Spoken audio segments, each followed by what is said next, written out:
স্বামীর মনে কষ্ট দেয়া কত বড় অপরাধ জানলে জীবনেও কোনো নারী তার স্বামীকে কষ্ট দিত না। কিয়ামতের ময়দানে সর্বপ্রথম একজন নারীকে জিজ্ঞেস করা হবে নামাজের ব্যাপারে আর তার স্বামীর ব্যাপারে। এই কথাগুলো আমার মা বোনদের কাছে পৌঁছায় দিবেন, যে যেইভাবে পারেন আমার মা বোনদের কাছে শেয়ার করবেন। আম্মা জান আয়েশা রাদিয়াল্লাহু তাআলা আনহা বলেন, ইয়া মাশারান নিসা, হে নারী সম্প্রদায়, লাউ তাআলামনা হাক্কা আজওয়াজিকুন্না আলাইকুন্না, তোমরা যদি জানতে তোমাদের কতটা দায়িত্ব স্বামীদের উপর, লা জাআলাতিল মারআতু মিনকুন্না তামসাহুল গুবার আন কাদামাই যাওজিহা বিখাদ্দি ওয়াজহিহা। কোনো নারী যদি তার স্বামীর গুরুত্ব বুঝতে পারত, তার স্বামীর গুরুত্ব জানতে পারত, তাহলে নিজেদের গাল দিয়ে তার স্বামীর পায়ের ধুলা মুছে দিত। সুবহানাল্লাহ বিহামদি, তার স্বামীর ধুলা মুছে দিত নিজেদের গাল দিয়ে। এই জন্য আমার বোনেরা বুঝে না, অনেক সময় স্বামীকে কষ্ট দিয়ে ফেলে। অনেকে মনে করে যে বর্তমান সময়ে সবচাইতে বেশি নারী নির্যাতন হয়, কিন্তু তারা জানে না, তারা গড় সংখ্যা দেখে না। বর্তমান সময়ে সবচাইতে যে তালাকের বিচ্ছেদের ঘটনা ঘটে, এটা হচ্ছে স্ত্রীর দ্বারা স্বামীকে ডিভোর্স দেয়, খোলা তালাক দিয়ে দেয়। স্ত্রীর দ্বারা সবচাইতে বেশি বর্তমান সংসারগুলো বিচ্ছেদ হচ্ছে।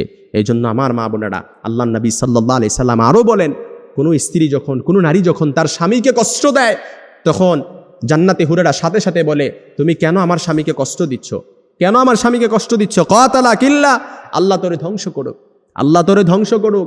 কেননা জান্নাতে হুরেরা কেন এটা বলেন? তারা বলতে থাকে, এটা যেমন তোমার স্বামী, ঠিক তেমনি এটা আমারও স্বামী। সে মরতে দেরি, জান্নাতে আসতে দেরি, আল্লাহ তাআলা তার জন্য আমাদেরকে অবধারিত করতে দেরি করবে না।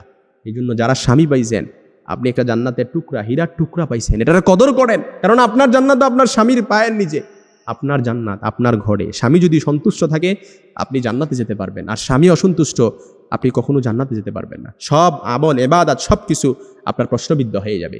এই জন্য সব সময় স্বামীকে সন্তুষ্ট রাখতে হবে। অনেক মা বোনেরা স্বামীর প্রতি সন্তুষ্টের দিকটা খেয়াল রাখে না। অবশ্যই আপনাকে এই দিকটা খেয়াল রাখতে হবে। কারণ যে স্ত্রীর প্রতি তার স্বামী অসন্তুষ্ট থাকে, কিয়ামতের ময়দানে ওই নারীর দিকে আল্লাহ তাআলা ফিরেও তাকাবে না, তাকে পরিশুদ্ধও করবে না, রহমতের নজর দিয়ে তার দিকে তাকাবেও না।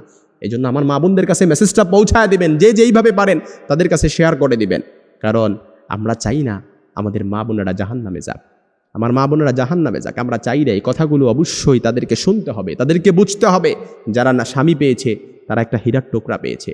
যারা স্বামী পেয়েছে এটার কদর যদি তারা বুঝতে পারত, নিজেদের গাল দিয়ে স্বামীর পায়ের ধুলা মুছে দিত। সুবহানাল্লাহ বিহামদি। সবসময় নারীদেরকে নারী নির্যাতন শুনে আসছি, কিন্তু পুরুষ নির্যাতন যে ঘরে ঘরে হচ্ছে এটা আমরা জানি না।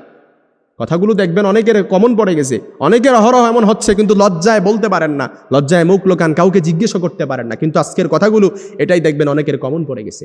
আল্লাহ তাআলা আমাদের সকল নারীদেরকে স্বামীর খিদমত করার, স্বামীর গুরুত্ব বুঝার সহি সমাজ দান করুন।